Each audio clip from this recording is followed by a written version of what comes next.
Are you a Green Bay Packers fan? If yes, you are in the right channel. Before watching the video, I ask you to please subscribe to the channel and like the video. Thank you in Bucks. The Packers have a highly motivated playmaker who's somehow grown even hungrier. Championships are the intended destination, but the journey is the memories we make along the way. Max from Roscoe, Illinois. What was the guy's name who used to answer all of the questions in the chats? Very quick-witted responses? He was an older gentleman. Come on, guys. Spoff hasn't been gone that long. Kent from Howard Lake, Minnesota. Question 1 brought me to tears. I wonder if the players ever realize the impact their small kind acts make on people. David from Janesville hit it right on the nose. It's not a physical thing, but a memory. Reading all those great submissions emphasized that so much. It truly is the memories those knickknacks and paraphernalia hold with them that gives their value. How privileged I feel to be able to share in those impactful moments of their lives. Thanks Mike and Wes for 2/OI. At some point in the past, all these players were on the fan side of the fence, and I think most understand what a small act of goodwill can do. The coolest part for me about that first question of Outsider Inbox is reading all the quick interactions with classic Packers. I'm sure Bart Starr had more of those one-on-one experiences than a human memory bank could store, but I promise you each one left an indelible imprint on the recipient. I've talked about Tony Fisher a few times the past couple weeks. Because Fish, much like Leroy Butler, was one of those Packers players I looked up to as a child and teenager. When you see how genuine those players are in real life, it drives home for me why football is so important. Because at its core, sports bring out the best in people and make society better. Bill from State Line, Nevada. Wes, in reading your piece on Lucas Van Ness, I find this. He had all the physical abilities, physical, strong, swole. I consider myself to have a pretty wide vocabulary, but have never encountered swole. Judging from all the squiggly red lines on my screen, spell check hasn't either. What on earth are we talking about here? Although I've heard the word before, that was my first time actually writing swole in a story. So, give Tyler Goodson credit for expanding my lexicon. I've since learned you can spell it either swole or swole. Either way, it's a derivation of the word swollen. It means the individual has a well-defined / extremely muscular physique. I'd say that's a pretty accurate description of the Packers' first-round pick. Bruce from Appleton, WI. How good will the running game be this year? I think Aaron Jones and A.J. Dillon will meet the high expectations we all have for the position, and I wouldn't be surprised if the number 3 running back also gets in on the fun this season. Since the beginning, Matt LaFleur has talked about the value of having 3 running backs with varying strengths.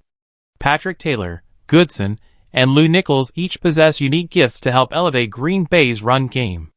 Steve from Carmel, Indiana. This is a young, talented team.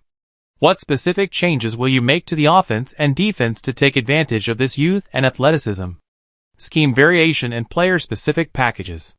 Offensively, it's not going to be 5 primary skill position players. There are going to be specific plays for specific playmakers. Even on defense, I think Green Bay would love to get more pass rushers, defensive linemen, and even DBs involved. Let's say Tariq Carpenter makes the roster. At 6'3", 230 pounds, the former Georgia Tech safety has unquantifiable traits. There are ways to use a player like that, even if Carpenter doesn't have a set responsibility like many of his peers. Richard from Caledonia, Wisconsin. Good morning. Any additional updates on how well recovery is progressing for Rashawn Gary? The early reporting was encouraging. Over the 4th of July, Gary tweeted, "Comeback SEN loading." And I felt like that aptly describes the 25-year-old's rehab. Since Detroit, Gary attacked his recovery the right way. Now, the Packers have a highly motivated playmaker who's somehow grown even hungrier through this process. While it's unclear when Gary will be back, that ticket for his return game is going to be worth every penny. He's champing at the bit to get after the quarterback again. Mike from Baraboo, Wisconsin. Who do you think will earn the starting safety position, or will that be more of a rotational position this year? I don't have a name.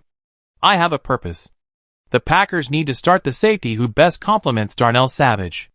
Once they identify that person, I think it's important to stick with him, and allow those two to grow together on the back end. Last year was a roller coaster for Savage, but he took everything in stride. Still only 25, Savage has all the tools to be an elite safety in this league. The talent is there. We've seen it. In 2023, hopefully Savage can put it all together. I think that all starts with stability next to him once September rolls around. Ronald from Edison, New Jersey. Will we be making any changes in the offensive line from last year? Assuming David Bakhtiari and Elgton Jenkins stay on the left side, this year's starting five could look similar to how Green Bay finished last year. I see Josh Myers and John Runyon as strong incumbents at their respective positions. The biggest question mark is who prevails at right tackle, Josh Nijman, Zach Tom, or one of the other returning O-linemen. Chris from Daytona Beach, FL, could you please contrast and compare the early performance of Josh Myers versus Creed Humphrey? I believe Brian Gutekunst selected Myers over Humphrey, and it looks early on that Humphrey might have been the better choice. That's football, Chris. David Bakhtiari was the best left tackle in a 2013 draft class that saw his position selected first, Eric Fisher, and second overall, Luke Jokel. Humphrey might be the best center in the game right now, but it's a fool's errand to start drawing comparisons with Myers. The Packers' main concern is developing the center they drafted into the centerpiece of the offensive line for the next 3 to 5 years, like they did with Corey Linsley. Jack from Wauwatosa, Wisconsin. Hey Wes, great job putting Outsider Inbox together again, and I hope to participate someday. Anyway, in reply to Gordon from Newport Beach, California, I was actually at that game and he's correct, it was a doozy. It was like watching a tennis match back and forth. Mid-October in Wisconsin can be hit or miss, but that night it was beautiful, and the Packers won. We were on the 50-yard line, but also in the 50th row. It was awesome.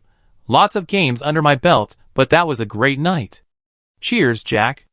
I can't imagine what attending the game between Green Bay and Washington must have been like. There weren't many bright spots during the 1980s for the Packers, but that 48-47 win over Washington forever will be one of this franchise's most memorable regular season triumphs. Release the like on the video and subscribe to the channel. I update you with the news in the next video. Bye.